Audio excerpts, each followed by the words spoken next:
ওই এত রাতে? হুম।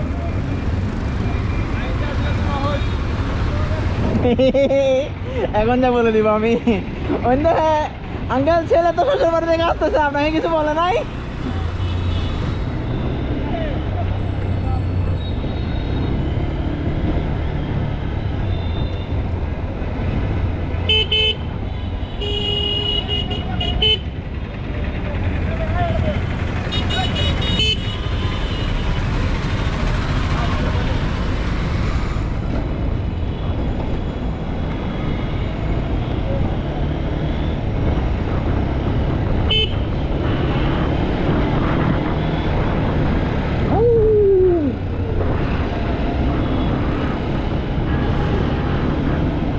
কয়েকদিন আগেও এখানে আসলে 7টার সময় সব দোকানপাট বন্ধ করে দিয়েছিল।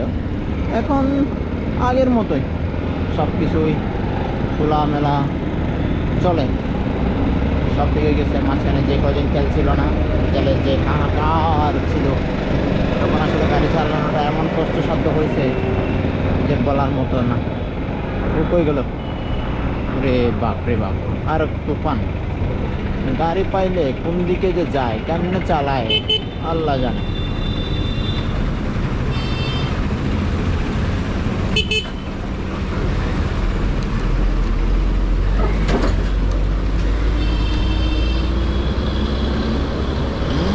কোরবান আসছে, আর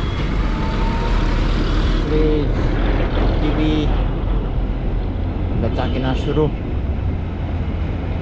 কোথায় বেরিলাম কালকে সকাল সকালে এই ডিউটি। এই যে ও চলে আসলো, আমাকে আগে বললেই পারতো যে তেল পাইছে। অবশ্য ও দোষ ছিল না, ও তো বলছিল। বোকামিটা করলাম তো আমি, যে ও কল রিসিভ করে নাই। ও আমাকে 6টা 7টা কল দিল। এরপরে এটা আমার পানিশমেন্ট, তেলটা পুরাইলাম।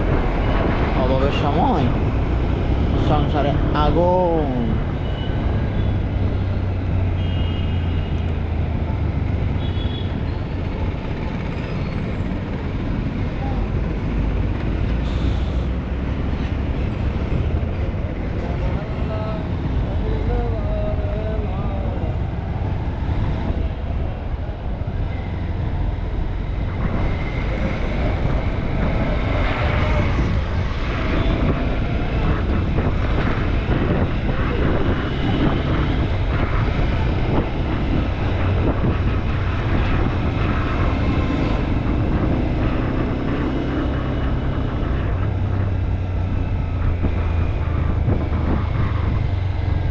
একটা মেসেজ দেখে আসি।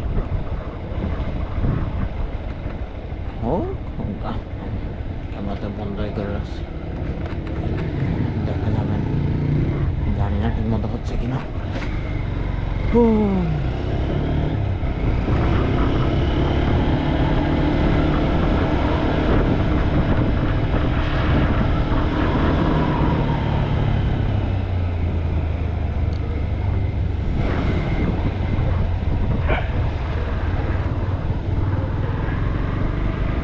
এই জায়গাগুলো দেখলে আসলে কর্নারিং করতে ইচ্ছে করে, কিন্তু ভয় লাগে। যখন থেকে আমি সিন্ধুকছড়িতে গাড়িটা চালাইলাম, অ্যাক্সিডেন্টের পর থেকে কর্নারিং করতে গেলে কেমন যেন একটা গা কামড়ায়। তারপর থেকে আর পারি না। কোনো বন্ধু বান্ধব সাথে নিয়ে করতে গেলেও বারবার নিষেধ করি, কারণ হচ্ছে এটা আসলে আমার দ্বারা হয় না।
রাতের বেলা কোন গলি দিয়ে কইয়ে যায় বোঝা মুশকিল।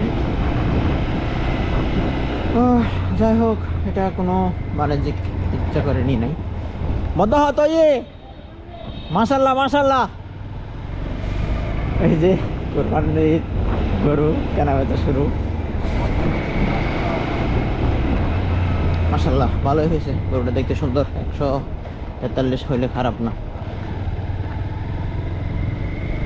ভালোই।